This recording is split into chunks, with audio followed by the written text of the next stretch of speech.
Good morning. Let's get started to talk about boundaries this morning. First of all, congratulations. It's 8:30. Y'all are here. That's pretty cool. Oh, and by the way, if you haven't gone to sleep, it's Thursday morning. Welcome to Thursday. All right. So for today's session, we're going to spend some time talking about boundaries. My name is Steve Rahi. I've been around Microsoft for 15 years. I've been working with Config Manager in various forms for all that time. And you guys probably are, those who've been around that long are probably wondering, wow, Steve, boundaries, what a boring topic, right? How can you make this interesting? How can you talk about boundaries for 75 minutes? Well, we'll work our way through that, right? So here's the agenda of what we're going to cover. So I'm going to spend a lot of time at the first, so my challenge talking about boundaries is to make it interesting for all of you folks in the room. So by show of hands, who's brand new to Config Manager? Anyone? Okay. And who's been around Config Manager for a while? Yeah. So all of you who just raised your hand, my job is to make it interesting to you as well and to the new folks. So I'm going to spend a bit of time going through some of the basics, right? Because boundaries, the basics don't take that long to cover. They are important, right? But then I'm going to spend the rest of my time showing you some applications of boundaries and how they work and why they're important and how understanding them can help you do troubleshooting and that kind of thing. Right, so most of the time, again, will be spent in scenarios, showing you demos, right? But let's get the basics covered first. So, just did this, familiar territory, right? Boundaries are critical. So very familiar territory, they are critical. So, what is the job of boundaries? The job of boundaries is to carve up your network into manageable sections, right? Predictable, manageable chunks so that you know what kind of traffic patterns you're going to have, you know where clients are going to assign, and you can really control the way Config Manager works with your clients across your network. Right? That's really the point of boundaries. They are critical to have in place and to have configured well. Now, what about boundaries, right? So why do we care about boundaries? Really, it's two categories. The first is client assignment. So client assignment happens either manually. So really, there's four ways client assignment can happen. Either manually, you can specify the site that you want your client to join, and then boundaries don't matter so much. Or if you are in an environment where you want to use client assignment equals auto or whatever, then we do leverage boundaries, and boundaries being configured properly is critical to helping your client know where to assign. All right. Little side note, so if you haven't seen it in Config Manager 2012, there is this option now to set a fallback site, which is really cool. So there have been issues in the past where you might have boundaries misconfigured trying to use client assignment equals auto, and the client would be perfectly healthy, but it never would assign anywhere because it didn't match a boundary, right? So under hierarchy settings, I believe it is, there's now an automatic or a client fallback site. If you haven't seen it, take a look. And you can always tell it where to go when it doesn't match. So there are a few ways, if you are going to use boundaries, to set them so that clients can use them for assignment. The first is AD. So if you have AD and you have AD extended and you have publication into AD, then the client, when it installs, will look at AD and find out, do I know where to install based on what's configured in AD? There's both local and cross-forest implications for this, cross-forest new in Config Manager 2012. Beyond that, there is the management point that we can seed into the client install process. There's a command line switch to allow you to tell the client which MP to go to. Once it knows which MP to go to, we can learn about the entire environment, know which client or site to assign to, and we're good to go, right? Again, basic stuff. And then you can also put the management point in DNS. The second item, and the more interesting one, frankly, to me, for boundaries, is the process of content lookup. And frankly, that's where we'll spend most of our time today, right? So as clients, and the reason this is interesting is because client assignment happens one time, right? If you assign a client to a site, it will never leave that site unless you tell it to, right? If you run a script on it, if you go manually change the site, all that's good, you can do that. That's the only time the client will change sites. Beyond that, it's the first time the client looks up the site, gets assigned to the site, and it's done. If you reinstall, sure, it's going to possibly change site, then depending. But that's it, right? So it's a one-time thing, really, for client assignment with boundaries. But when you get into a content lookup scenario, that happens over and over and over and over again as clients ask for content from distribution points, as clients ask for a location to store user state during OSD. So in order of frequency, certainly the DP is the most frequent piece that we're going to look up. So the second piece is state migration point. And then you see this third one, the management point. So it's a common question with the new way that we do boundaries and boundary groups, which I'll show you in just a minute. Do you look up management points based on boundaries, based on boundary groups? Well, the answer is no, but the answer is also yes. And I'll explain that to you as we get further. Right? So there should be an asterisk by the MP. Okay, I'll show you how that works as we get further along. Okay? Now, in terms of options that we have for boundaries, there are really four, right? First is AD.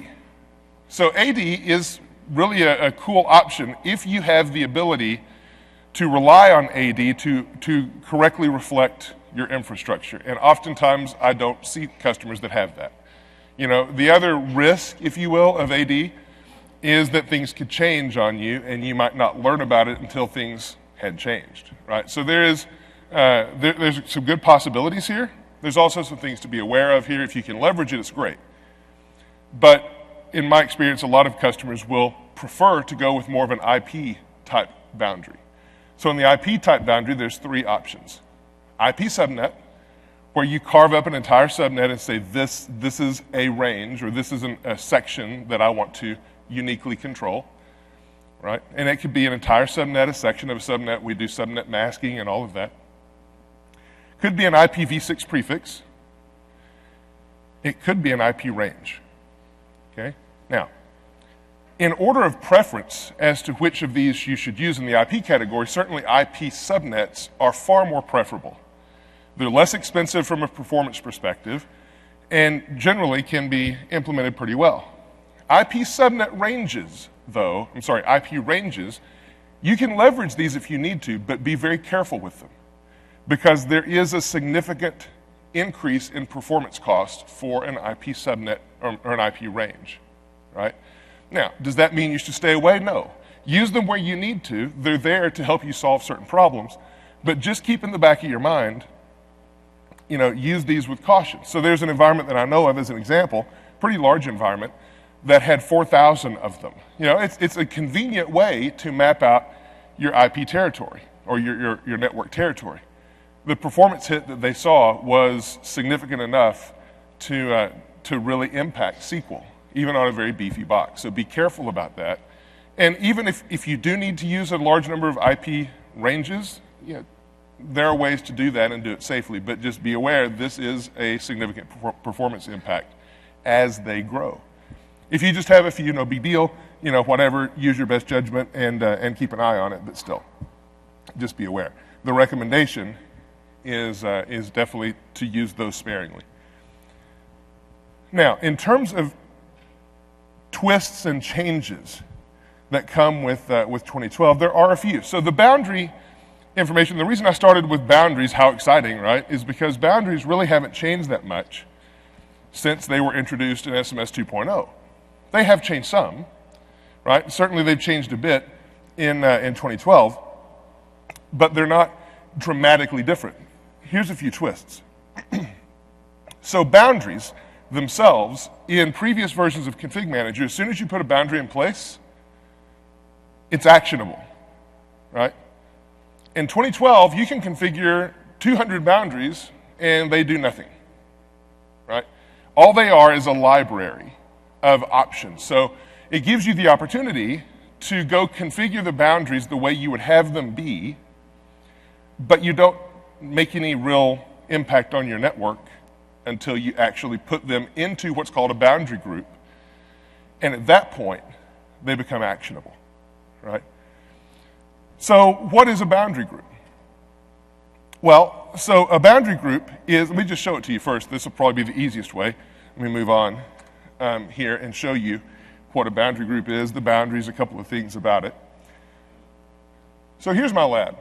And in my lab, you see that I'm using subnet ranges. Yeah, sorry, it was easy for me to set this up in my lab that way, so I have a couple. Right? These don't do anything. There's nothing about these boundaries that do anything. In fact, if you'll think back to previous versions, whenever you look at all the boundaries in your environment, they will be associated with a site code, right? These are not. So yeah, you'll see in the description where I have a given site code that I've put in that helps, oops, I keep doing that, I need to be on this machine, where I have a given site code that I put in to help me understand what these are, right? But there's nothing specifically that ties a boundary to a given site anymore. It's just a library. The way you make a boundary actionable is that you place it inside of a boundary group, okay? So the boundary groups are down here. So if we go look at the boundary group, I have two. One is for one site and the other is for another. Now, first of all, boundary group strategy. Well, let me go into this, then I'll go back. So if you look at a boundary group, go to properties on it. The first choice you have to make is what boundaries you want to put in place, right? So you could have one boundary, you could have 10 boundaries, you could have 5 boundaries, whatever makes sense in a boundary group. Remember, the purpose of boundaries is to carve up your network into manageable segments, right? So in the boundary group, you're going to want to place boundaries together that you want to manage as a unit, all right? Well, then you have to say, what do you want to do with these boundaries? Well, what you do to make that distinction is on the References tab. You have a choice. You can use boundaries for client assignment, all right? Or you can use them for content location, or both. All right, so in my case, I'm using a single boundary group to say, any systems that are on this given boundary, I want to assign to the site that I've listed. And also, any machines that are on this boundary, I want to communicate with my distribution point that's in the list. Okay, again, what are boundaries for? Client assignment, content lookup. So I'm going to specify distribution points that clients in this boundary region should leverage for content lookup. Now, what does that sound very similar to in Config Manager 2007 and I think SMS 2003? Protected distribution points, right?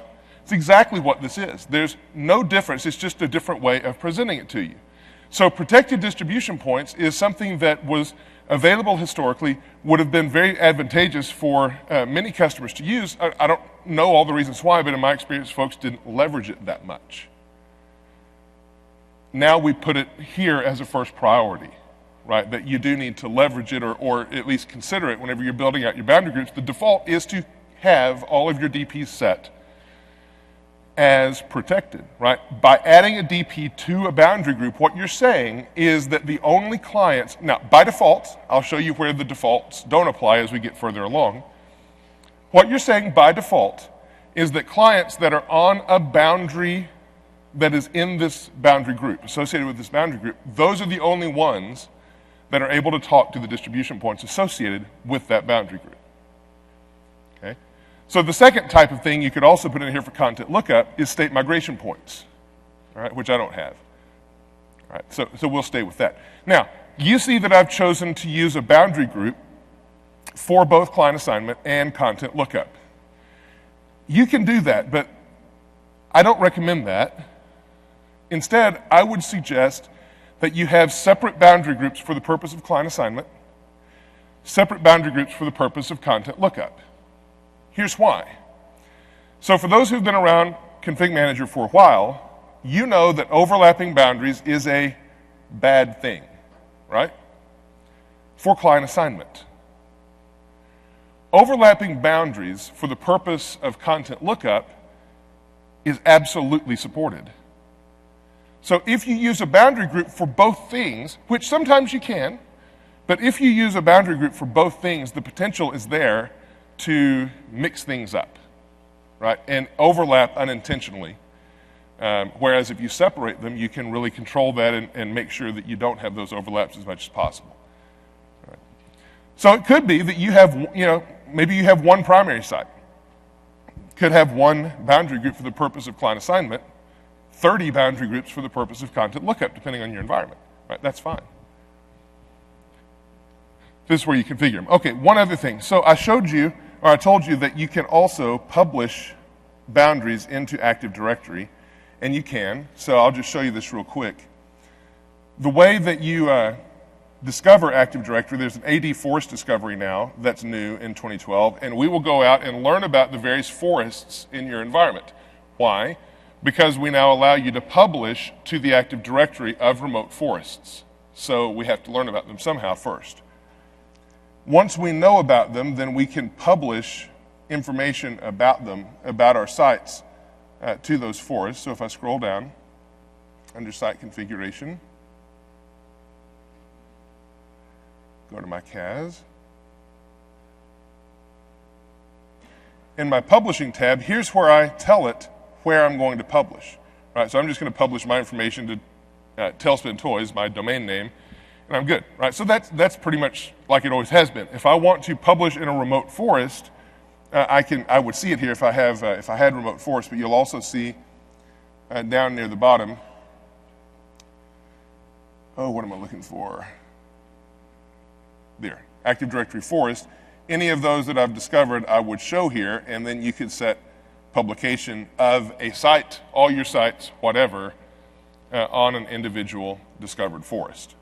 Okay, so again, not to belabor that point, I could take you into AD and show you the systems management container that is created where we put all of our boundaries. I could dump it out and get all geeky about that, but my real interest in boundaries is content lookup, so I'll spend my time doing that. Okay, so let's shift back for a minute. We'll come back to the lab shortly. So all that as far as basics, right? A few more things in terms of basics, or in terms of precursor stuff. Are boundaries really necessary? Can you run totally without boundaries? You could, right? Back in the day, it's been a while since I tested it. Back in the day, I assigned a client to a site without boundaries. You could do that. In some cases, it might make sense for you to do that, but here's the thing. If you run without, most environments are not going to want to run without boundaries. In fact, it's not a supported thing. We haven't really tested that and don't recommend it, right? Because without boundaries, you don't really have the controls in place that you would have otherwise, right? You can't segment where traffic goes so easily, right?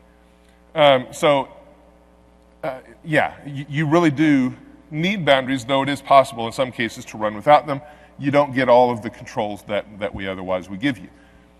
Do you need boundaries with just a single primary site? Well, again, very likely yes, right? You don't need them for assignment necessarily, but you do need them for carving up your network into manageable portions so that you know predictably where traffic is going to flow and where it's not, and where clients are going to come get content where they're not, right? So you need them there. Well, what about scenarios where you have, very high-speed connections between your environments and you don't care at all about those connections because they're so fast and you can have clients from Europe coming to the U.S. and it doesn't matter. We all live in networks like that, right? Right? Right. We don't live in networks like that. If you have that, well, hey, probably you can get by without boundaries so much, but even then, you're going to have clients having to hop across multiple segments and trying to keep them local to DPs. Still, it's a good idea. Now, there are some interesting environments where boundaries are things you can more do without in some cases. So what about something like branch cache or One Nomad or Adaptiva, right? Those products that allow clients to do peer caching to one another. Do you need boundaries then? I don't know, right? In that scenario, it makes it less interesting for boundaries because now you have clients that are kind of being distribution points for their peers. They're not really that, but they're caching content for their peers, and so you expect the number of clients to come across to the DP to get content in the first place to be far reduced compared to your normal environment. So I know of an environment that runs in completely a fallback mode, which I'll explain what that means in a minute. And they don't worry about boundaries so much because they expect that because of the product they have in place, that clients are going to just come across maybe one or two from a given subnet, get the content, leverage it, then share it with their peers. They're very successful with that. Right? So the point is boundaries are very flexible. They can be whatever you need them to be, to significant controls, to whatever. If you have third-party products, you can adjust them accordingly. All right. Now to the fun stuff, boundary scenarios. So I want to go through and show you how boundaries are used in your environment. And as we go through this, the reason I want to kind of go through this is to show you, from a troubleshooting perspective, how boundaries can sometimes impact you, right? So first of all, I want to take you through client assignment. Again, I won't spend much time there, more just to highlight a couple of things in the log. And then I want to take you through a few scenarios. So the first scenario is going to be how to enable, so for example, fallback DPs, right? I'm going to talk to you about those. I'll define what they are. So there's the first scenario, which is the default, where we're in a protected DP scenario. We have clients that are on a given boundary that are going to communicate with DPs on their in their boundary group and stay in the default config. Then there's a scenario we can enable called fallback, which I'll explain to you. Then there's a distribute on demand scenario that we can enable, right, which I'll show you. And then here's a point for content lookup that you'll see throughout all of this, and I've already mentioned it. Boundaries, again, are not per site. They are per hierarchy, right? You can leverage boundary groups wherever you need them, and you'll see me do that as part of my demos. Right? I can move them around, do whatever. And then as we go through this, for those of you who are familiar with previous versions of Config Manager and boundaries are not this new mystical thing for you, the term roaming probably will come to mind as you see me going through some of these demos. We don't use the term roaming in Config Manager 2012 really anymore, but it really is roaming, right? For those of you who understand what that means, it's a natural thought process, right? And so I'll show you that. All right.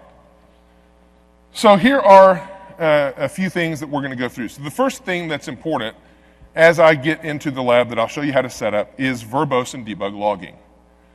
For content lookup, it's going to be much easier on you to figure out what's going on if you have verbose and debug logging turned on. It's something that, again, for those who are veterans with Config Manager, it's probably maybe familiar.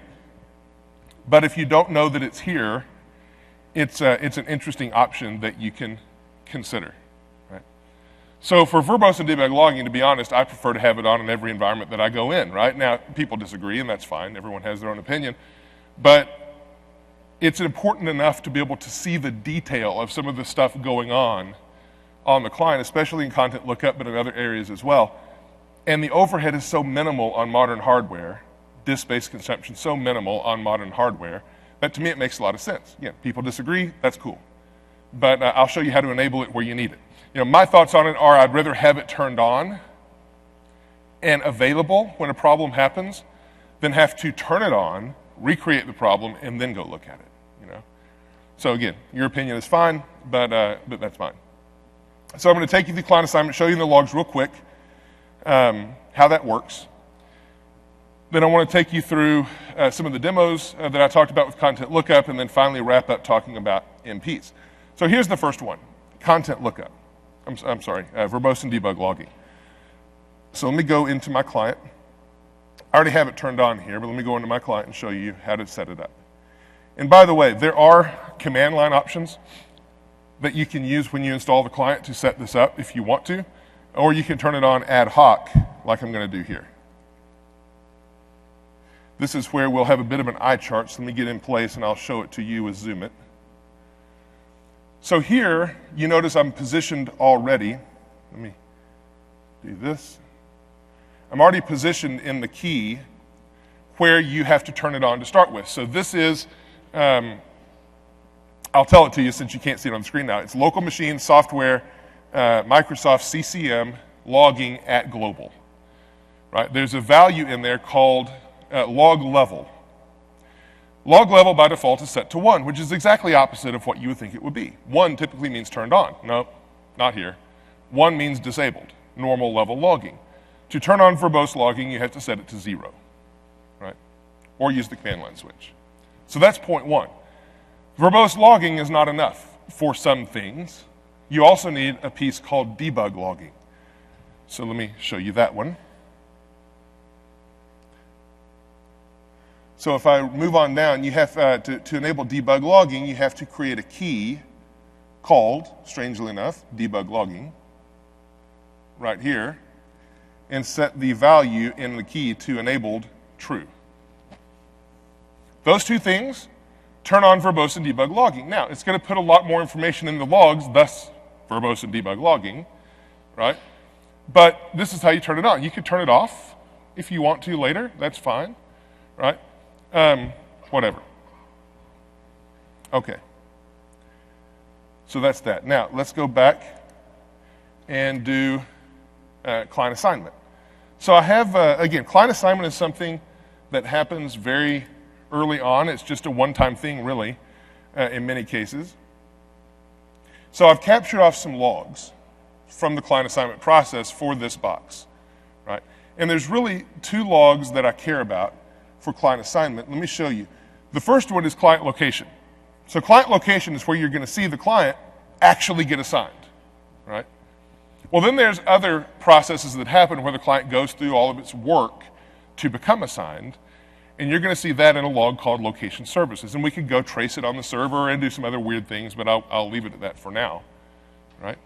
So let me show you, first of all, client location. I'm going to look for a key entry of text. So what you'll see here at the very top of client location is this entry that says assigning to site. So that's the first entry in the client location log after the client's installed, assigned, right? Is a recognition that I'm going to assign to site PR2. Done. Well, there's work that goes on to make that choice before we ever actually do the assignment. So that work you can see with in the location services log, and let me show you a neat little trick. So I'm going to remember the text, assigning client to site. I can also go by timestamp. Timestamp is always our friend when we're looking in logs, but I'll remember assigning client to site. And I know that client location and location services are the logs that I care about. So what I'm going to do is go launch cmtrace, and I'm going to go open these log files. So first one is client location. Then I'm going to scroll down to location services. Went past it. Come on. Right here. Hold down my favorite control key so I have both of them selected, and then merge these files. So what I care about is assignment to PR2. All right, so I'm going to go find my entry. I said I was going to remember the text, and I don't. So I will just search for PR2. There it is. Assigning client to PR2. Well, notice what happened. Here's my first entry for client location, but all of these happened first. So this is a neat little troubleshooting trick if you've never done it, right? So if you ever want to understand how a process works, and you have no idea where to start, that's what I have to do, and many of us have to do if we're trying to understand a process.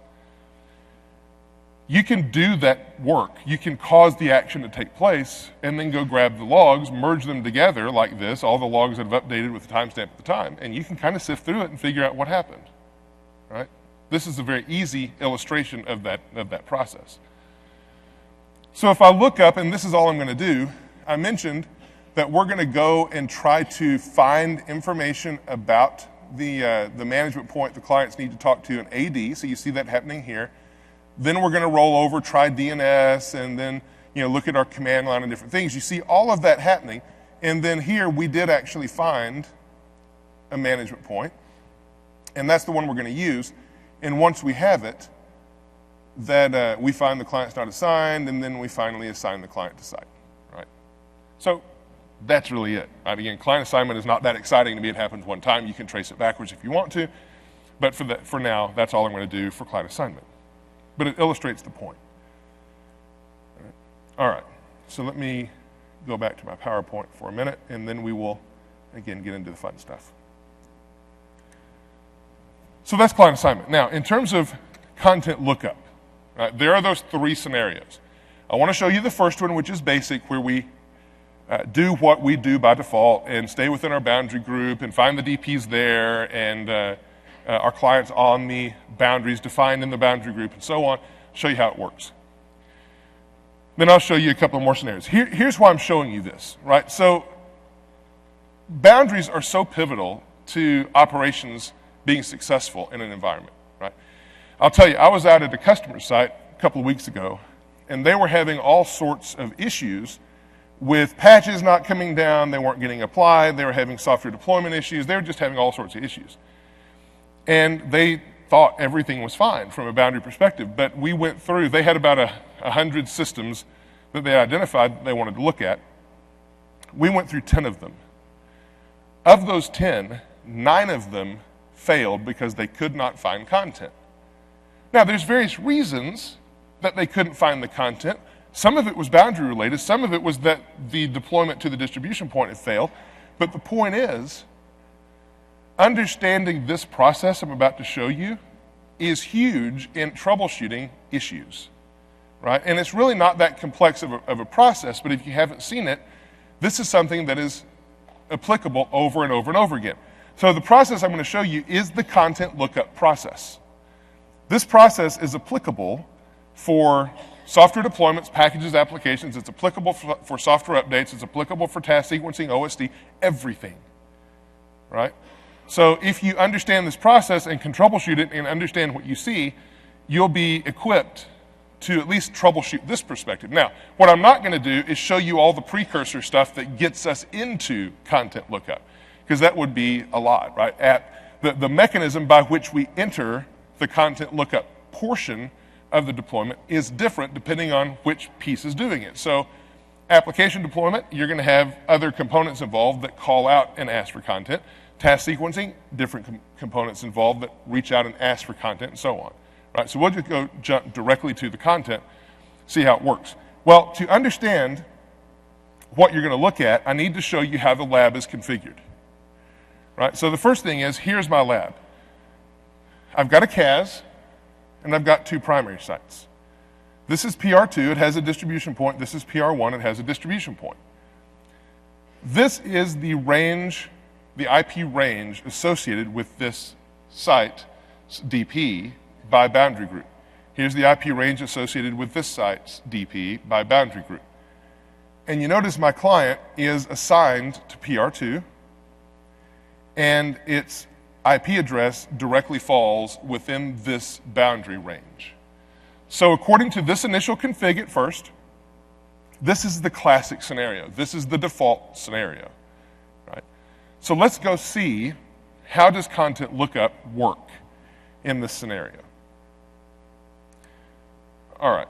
Actually, yeah, sorry. I'm confusing the system up here. All right, good. So now, to show you this, let me just show you some demos that I've got set up. Pretty simple demos, but they'll illustrate the point. So I've got 3 applications. The first one is a basic deployment of rich copy. Right? Very standard stuff. Let me show you a few key areas. So the first one on the deployment, come on, right here. Notice this option. You'll see this again in a minute. Distribute the content to packages or for packages to preferred distribution points. Right? Now, we'll talk about this and I'll show you this again in a minute, but what is a preferred distribution point? A preferred distribution point is one that the client knows about because it's associated with the same boundary group the client matches right now. That's a preferred DP. It's your protected DP, to use old style terms, right? That is not turned on, right? This is for a distribute on demand scenario, which again, I'll show you in a minute. The other option is under deployment types, edit, you will see content, this other one, allow clients to fall back for locating content. Well, what does that mean? That's the second scenario I'll show you. It's not enabled here. I'll go into it again in a minute. But fallback means that you are not within the boundaries defined by your given boundary group. Therefore, you cannot leverage by default the DPs in your boundary group. So I'll cover that in a minute. But for this one, everything's normal. Everything's default. You don't have fallback enabled. You don't have distribute on demand enabled or preferred DPs. Right, so we're just going to do it normally. So I've got clients. The client has the content, so we'll go look at what it looks like. Now, let me switch to my client. Here's a key. So you see that I have my cache folder here, and I'll zoom into logs as I look at them. But this is my cache folder. My cache folder is empty. Making sure your cache folder is empty of content is absolutely critical to understanding how the content lookup process works. If you have content that the client's downloaded in the cache, it'll never go ask for it from the DP because it has it locally. Therefore, you will never see the content lookup process, right? So here, I'm artificially deleting content from my cache, which means whenever I run it the first time, it's going to fail because I'm going to be yanking it from the cache and then running it again. So you'll see that in a minute. All right. So here, it's not in the cache. So let's go run it. So here's my basic deployment. So I'm going to go install this thing, and it's going to try, and it failed. So the next time, it should run. And here it goes, and it's downloading. I've got the content. Now it's in the cache. Right? Here's my rich copy content. And it's good to go. It's installed now. So the question is, I'm going to yank it from the cache again because I don't want it here. So the question is, what actually happened to acquire this content? Well, let's go look at the logs and find out. So again, I'm going to approach these logs from the point at which we start asking for content. And I do have verbose and debug logging turned on. Not only do I have it turned on my client, I also have it turned on my management point. So the process that I showed you for turning on verbose and debug logging on the client is exactly the same on the management point. It's no different. To see all this process all the way through, you really need it turned on both, right? All right. So the first component that comes along for looking up content is this component called CAS. Again, I'll zoom for it in a minute, but it's really a good idea to keep track of your timestamps as you're looking at these logs, especially as you're trying to track down some activity. So my client has been fairly static for a while, and so I should get in my lab to the very top of a processing loop very quickly, and you'll see right around here is where we started to process this loop. So I'm just going to look through and see what we do. Let me zoom in a bit and see what we're doing, right? So what we're doing, I'm not going to go through this line by line, but what we're doing is we're starting the process to acquire content. Well, if you follow this in the first few lines, you're going to see that the CAS, Client Content Access Service, is first going to try to check, do I have it in my local cache? If I do, groovy, I'm done. I don't have to do any more work. I'm going to just return that data, and we're good. Right? But in this case, I don't have the content in my cache, and so I've got to go look for it, and you'll see me do that in a minute. I'm going to, again, go through some of them. I'm not going to go every line through this. I'm going to hit the highlights. The other thing you see on your screen, which is interesting, notice about middle way down, requesting content underscore, and this long, very user-friendly string of data, right? That is actually the process where we're beginning to ask for a rich copy. Well, how in the world would you know that at that stage this content underscore actually means rich copy. One of the things in the logs, you will not very often see the actual name, user-friendly name of the content, of the package, of the deployment, whatever. Sometimes you will. More often than not, you will see the ID, much like this. So here is how you kind of correlate the two. So take a snapshot of content underscore 2F, whatever, right? And then if I go back to my site,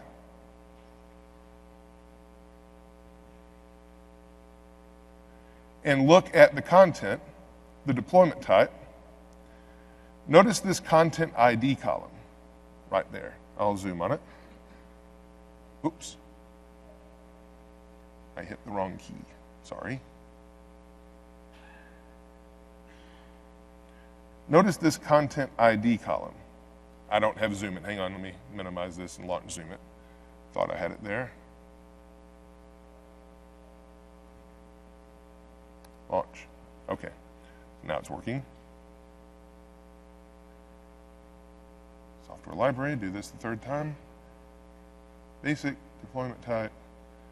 And here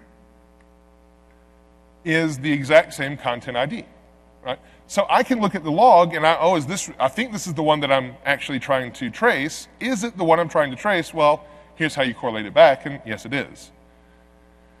Right? Well, and there's other places as well that you will see unique IDs kind of in the process. This is not exactly related to content deployment, but I'll show it to you anyway.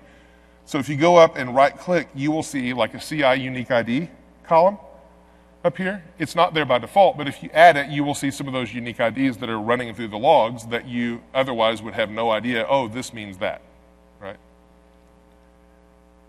Okay, so let's go back to our client. So here we see that we're asking for content. Well, if you scroll down, we're requesting content now. Again, right here, we're starting to request it.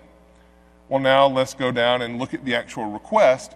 So if I scroll down a bit, you're going to see a location request. Let me find it.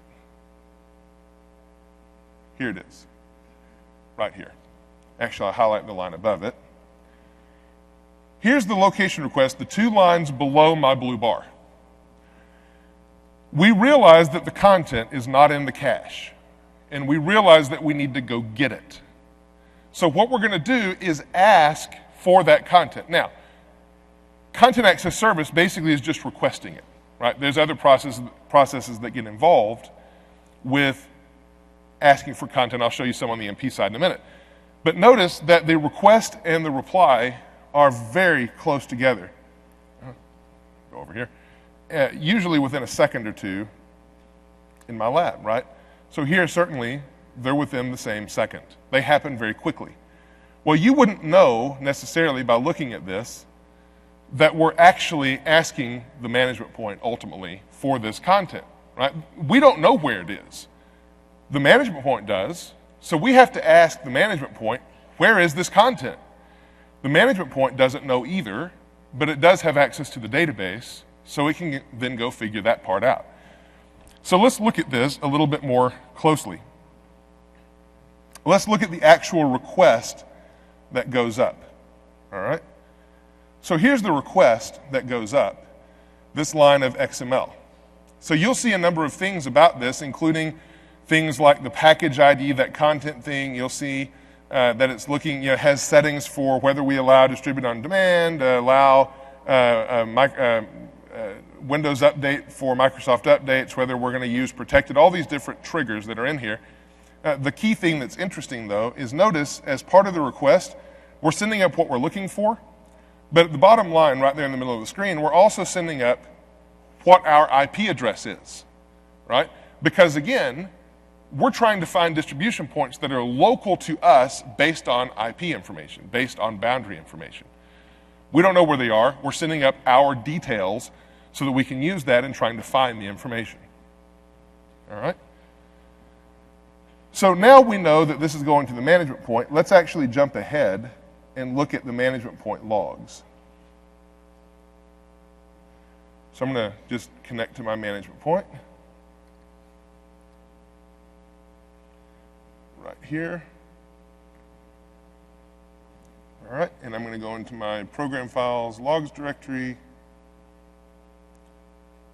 Here is my CCM logs. So all of the management point logs, fortunately, begin with MP. And there's this one called MP location. Well, since we're asking for a location for distribution points, kind of stands to reason that we would look at MP location, and in fact we do. So again, following our timestamp, and it's really easy in an isolated lab to follow these timestamps. I realize in a production environment you have to be, it's a little bit more challenging because there's a lot of stuff going on, but it's still possible. So here's where we see the request coming in from the client, right? So we see the location manager starting up. We see the management point, the site code is PR2. We see the client's name requesting it. Basically, we see the location request. So if we looked at that body, it would be exactly the same. Let me skip down in here. So this location request right here, that would be exactly the same as what I saw on the client coming up. We're going to unpack that. Here's the content ID. Here's the AD information. Here's the site it's assigned to, on and on and on. Right? Notification PR2 is in the local site list. And we're going to query for DPs. Let me scroll down a little bit. So again, right about in the middle of the screen. So we're going to run. So there's two things that are interesting on this page. So the second line down, or third line, I guess, you see the word calling, and then you see MP underscore get local sites from assigned site. So this is a stored procedure, right? The management point doesn't store this information. This information could be fluid. It could change from one request to the next. In fact, it will in a minute, right? So we have to figure out, hey, where are we? Are we at our assigned site? Whatever. This is not really looking at the content per se, but it's part of the process. Then if you look down about, 6 lines or whatever, you'll see another one called MP underscore get content DP info unprotected. We pass in all of this information for our content that we're looking up into this stored procedure. This stored procedure is going to run and return back to us data about what distribution points are available to us based on the information we've supplied forward. Right? Now, we're either going to get a response or we're not. If we don't get a response, the client basically says, hey, I don't have any distribution points, I'm not running it, goodbye. Right?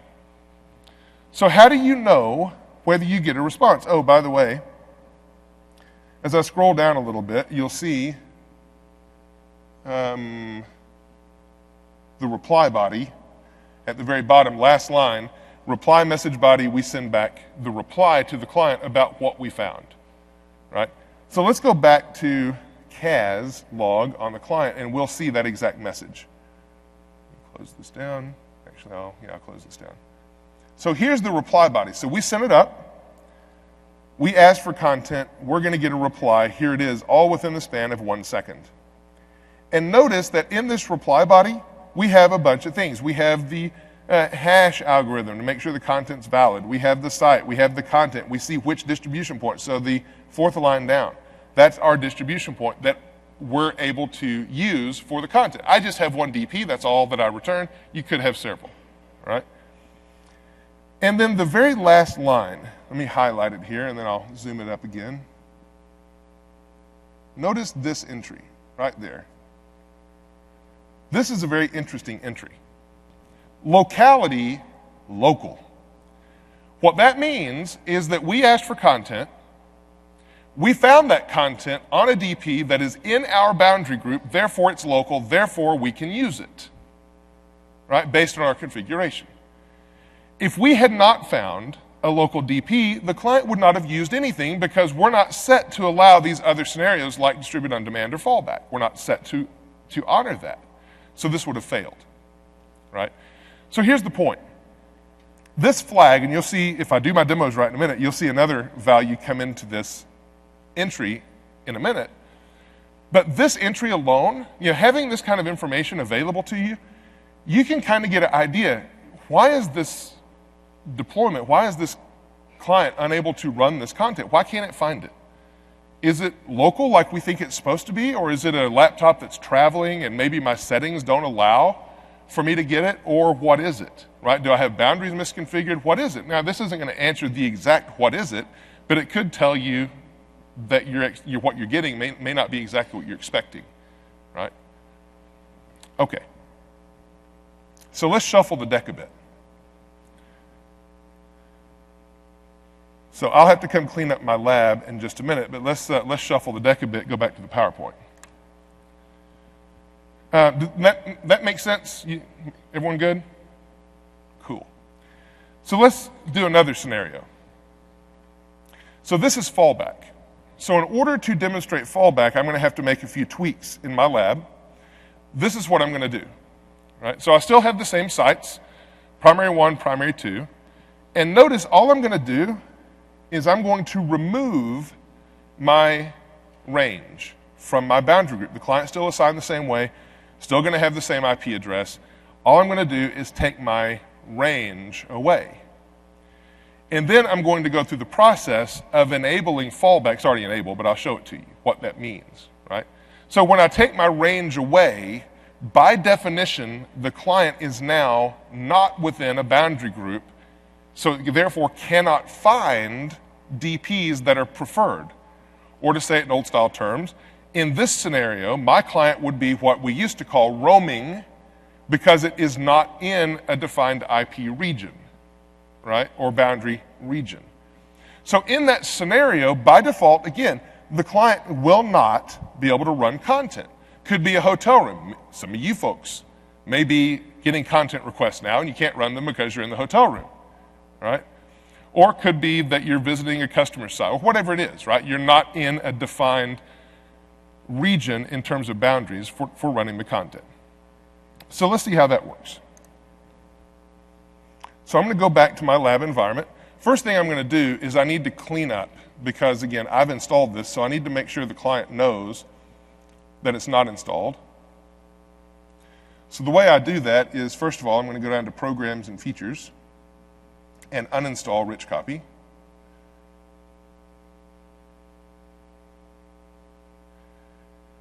And then I'm going to go back and tell the client to scan and see if that application is there using our new application deployment reevaluation cycle, which is really cool, and we'll go back and tell it based on detection logic for the app, the client's or the app is no longer installed, so we're back.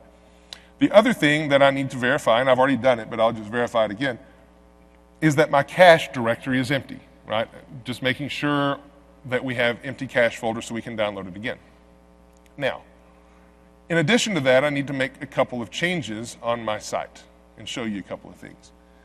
So on the administration node, I have my boundary groups and boundaries. So I'm not going to change the boundaries. All I'm going to do is change the boundary group so that this boundary group now doesn't have a boundary range in it. I'm going to get rid of it. So this maps exactly to the diagram I showed you. A couple other things. I've already kind of shown these to you.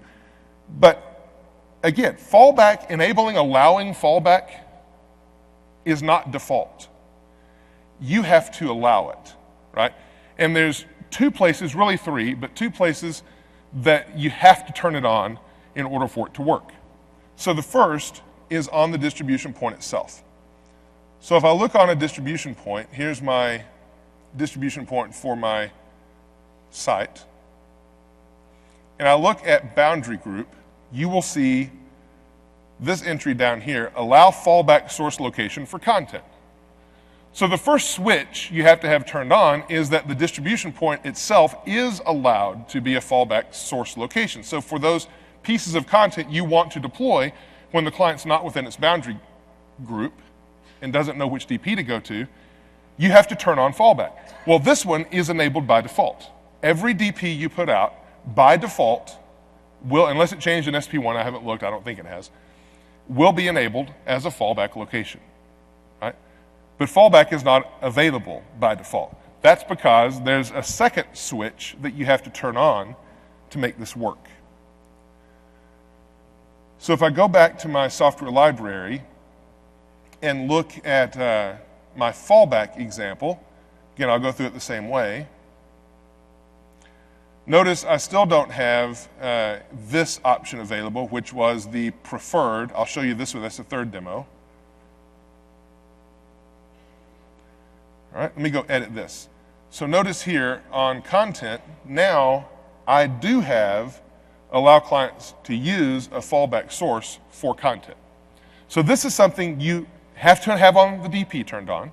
You also have to enable it on the deployment. So if you don't want to use it for a given deployment, cool. If you want to use it for others because they're critical enough, cool, up to you.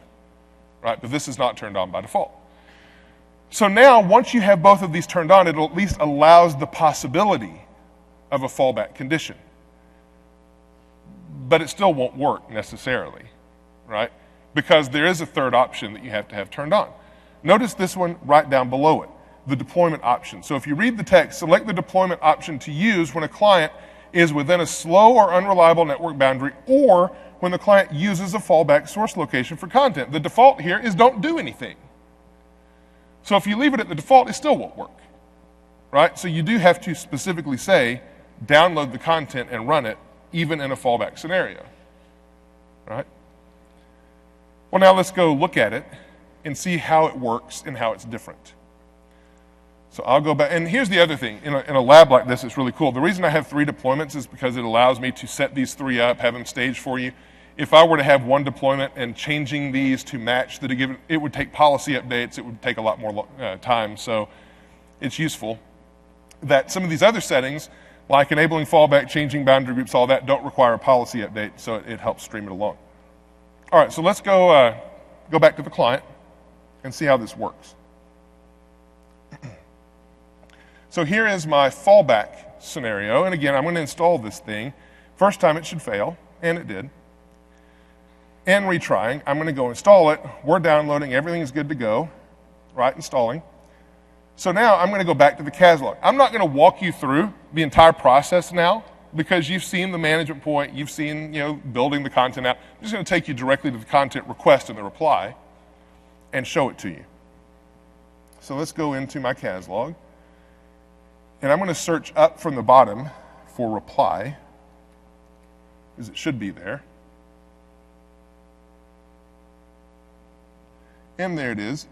And I'm just going to take you directly to this blob.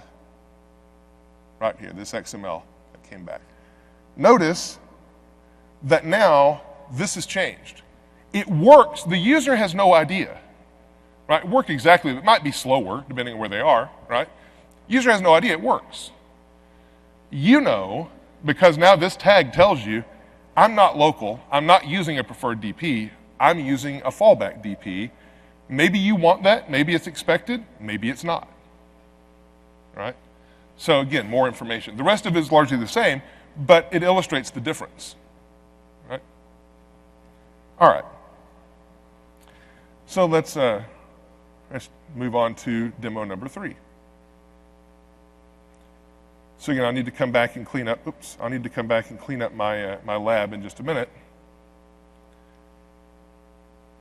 Well, okay. Let me shift over to the PowerPoint again. So here's scenario number 4. This is how my lab will be rearranged. So again, this is what I call distribute on demand. It's really preferred DP, using a preferred DP for deploying content. So think of the scenario. You have a client that is on your network, and maybe boundaries are misconfigured, I don't know, whatever, maybe it's roaming to another site, whatever the case may be. Now it's within the boundaries of another boundary group, right? And maybe your client's going to request content that you did not plan to deploy everywhere, right? But if a client from another location asks for the content, you want to make it available to them, you just don't want to proactively deploy it. Or maybe it's one of those things that you just don't want to deploy anywhere, and you want clients to be able to request it and, deploy it, whatever, right? So basically, you want to enable on-demand deployment. This is very much like branch distribution points from 2007, the way this works, right? So the point is, a client could be within the boundary groups of a defined boundary or of a given DP, but the DPs that are serving that boundary group don't have the content. Well, you want to allow that content to be made available in that scenario so you can enable when that client asks for the content, to roll that content down proactively to the DPs. I'll show you what that looks like from a manual run perspective, but you could also, kind of do this in an automated way, even for required apps, if a client happens to fall within boundaries and that DP in the boundaries doesn't have the content. So here's the way I'm going to shuffle my lab. So notice, again, PR2 does not have any boundaries. The boundary, in fact, that the client is on now is going to be assigned to PR1. So even though my client is on PR2 and assigned to PR2, it's now within the boundaries of PR1. So again, this could be kind of a remote roaming scenario, maybe similar, right? Or local, whatever, regional roaming, put the tag on there that you want. But it's definitely kind of a traveling scenario. It's remote from its home site, right? So this illustrates what, again, distributed on demand, but it also illustrates where maybe, having boundaries that are in your boundary group to facilitate clients in different locations can work and so on, and there's other things we could do, but we'll stay with that. So now I've got to go set this up in my lab. So let's shift over and I'll adjust the lab and show you a couple of things. So the first thing I need to do is clean up my lab to make sure that I don't have it here. Let's get rid of this. All right. The other thing that I want to do real quick is show you and let you take a mental snapshot of something. First, let me do a removal.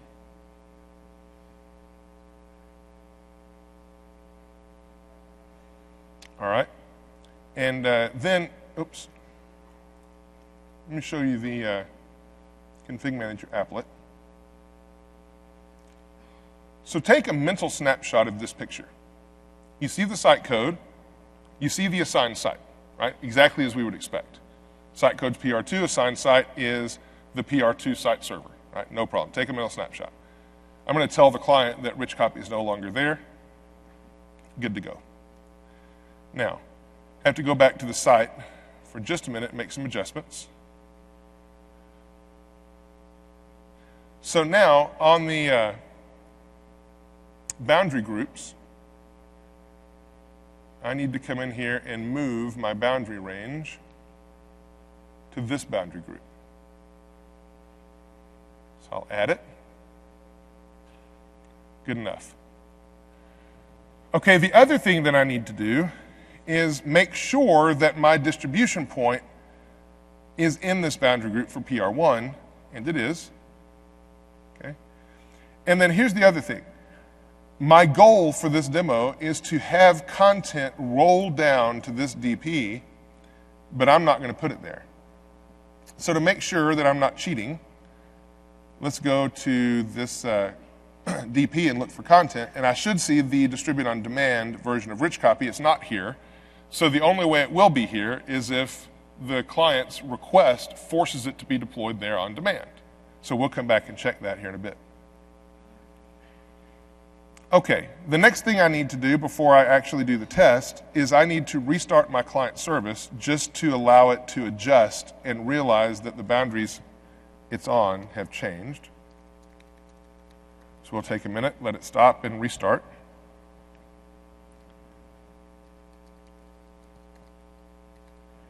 This would happen naturally, but I'm just going to force it along. All right, and then see if it's happened yet. Not yet. It'll be there in a minute. Might have to restart it again. This is the part where I need to have some distraction or some people out dancing or something like that.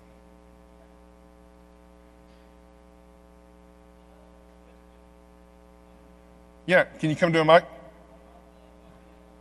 I'm sorry, I can't hear you. Can you come to a mic?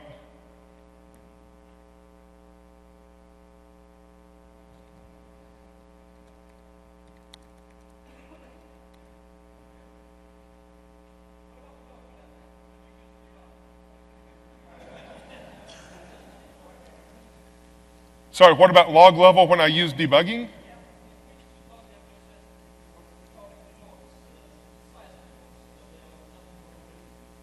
So you can change the size of the log. What I see more often is that you change the max log history retention.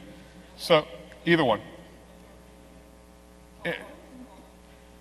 6 of one, half does the other to me. I probably would go with additional logs versus just making the current ones huge. I would want to have, maybe 3 or 4, whatever. Yeah, good question. Okay. All right, so this is adjusted now. So let me zoom this in. So notice the difference, right? So I told you, I asked you to take a mental snapshot. This is pretty much exactly the same, except now you have this interesting thing called a resident management point, right? If you had a secondary site, which you don't need secondary sites most of the time in 2012, sorry, personal little soapbox. If you had a secondary site, it would be a proxy management point. But the point of this is, just by looking at the applet for the config manager client, it's telling you, I'm not in my home site. I'm not in the management point of my home site. I'm in a different boundary scenario. Okay? So remember when I said that boundaries are used with an asterisk for management point lookup? This is what I'm talking about. Right? If you're at your home site, so the question has come up a lot.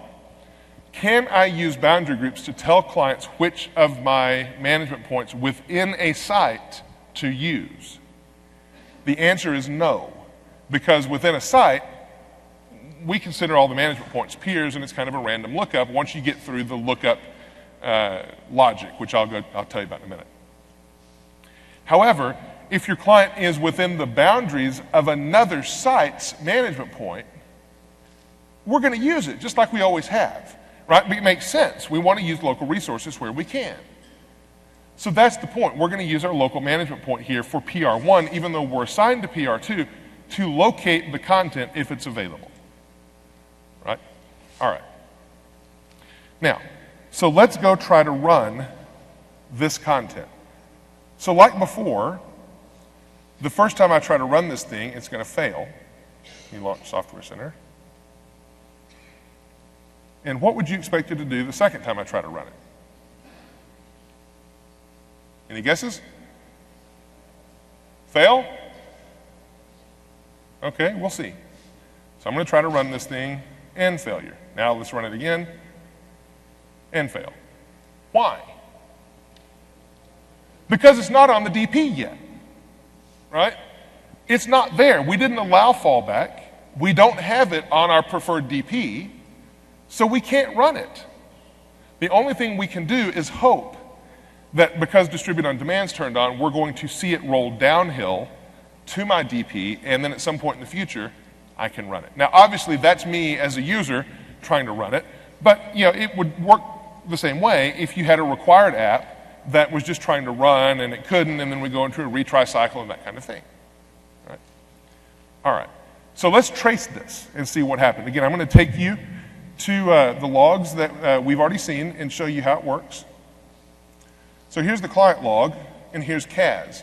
So I'm going to go to the bottom, and I'm going to search up for reply. And up. And notice the difference. Here, I do in fact get a reply. I don't get any DPs. Here's a great indication. So I mentioned there are some scenarios where you just don't have access to the source. You can't find content to run a deployment. Here's a great indication of one of those scenarios. If you see a reply from your content request, but you don't have a DP returned, either you don't have the content deployed to a DP, or you're not in the boundaries of a DP that allows you to get the content.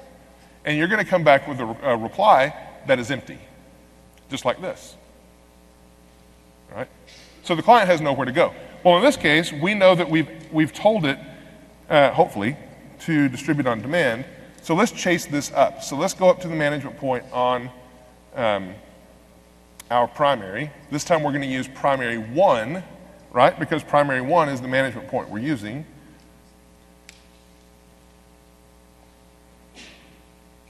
Right here.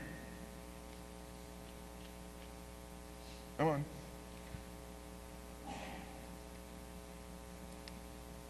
So I should see near the bottom of my log for my MP_location, I should see a request to distribute on demand. Right here. Open. All right. And here it is, right? So right over here, just at the bottom, we're going to go run the stored procedure MP get content DP info protected. We get nothing, right? So we see no locations found. And then the third line from the bottom, hey, we are going to ask on demand by creating a demand file for this content to be deployed to our DPs, right? You see that. Now, this demand file gets created and it gets processed by distribution manager at the site. So let's go see that happen. So if I go back, here's config manager logs. This is my primary site 1. Again, why? Because I'm within the boundaries of primary site 1. Go down to distribution manager. And let's search up for demand.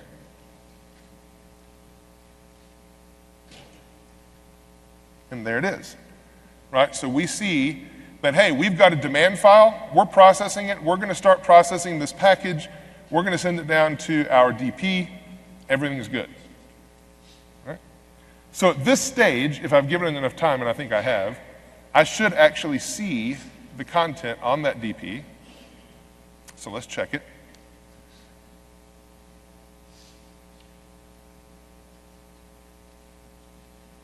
Content. And there it is. It's proactively been added. I didn't do a thing. And now when I go to the client, I should be able to run this, no problem. Retry, off we go, running, install it, right? Exactly like it should. Now, here's something to understand. I showed you the default option. I showed you the fallback option. I showed you the distribute on demand or preferred DP option. You have to choose one or the other. You cannot have a distribution point that's configured for fallback and also receive content as a preferred DP. Why? If you configure a DP for fallback, you're telling config manager this DP is going to serve the request of clients potentially from anywhere, right? So we don't then know, should this DP get content because it's within this boundary group, should it not? We don't know, right? Whereas if you don't have it enabled for fallback, that then becomes a preferred source location for your clients that are in this boundary group on those boundaries, and it can receive content on demand. It's really up to you how you want to operate. It gives you a couple of options, right? All right, so let's wrap this thing up because I'm getting close on time, it looks like. And come back. So I've already mentioned the nuances with how we find remote MPs that we can work with. Here's really the lookup within a site, within a given site. Here's how we look up and choose management points. Right? This isn't really boundary related, but it just kind of puts a cherry on top of the sundae. So we prefer to use MPs that are within our local forest first versus remote forests. Then we prefer to use MPs that are enabled for SSL versus those that are just normal port 80 traffic. From there, we treat every MP the same. It's just totally random lookup from there within a site. So the only time that boundaries get leveraged for finding an MP is in that roaming type of scenario where you're going to a different site, right? All right, so with that, wrapping a couple of things up, these are just so I'm a premier field engineer. I didn't mention that, I don't think at the first, in the services side of Microsoft. There are several of my peers that have done sessions. Some of them have finished already, but if it's interesting to you, this is a list of those. You can go back and watch them on demand if you haven't seen them, whatever. Also, here's my blog entry. So some of these things you'll see on my blog. My other session will be there as well. And such. If you haven't seen my blog, you can take a look at that for some information after MMS. And then certainly, we want to hear from you as customers. This is all about you and making sure that you're getting good information from MMS, useful information. So please let us know how you felt about MMS in general, this session specifically. I really value that feedback. As I speak, I want to make sure that what I do is very valuable to you guys, so please take time and fill that out. Beyond that, we're done for today. If you have any questions, please come up. Thank you guys for attending MMS, and have a good day.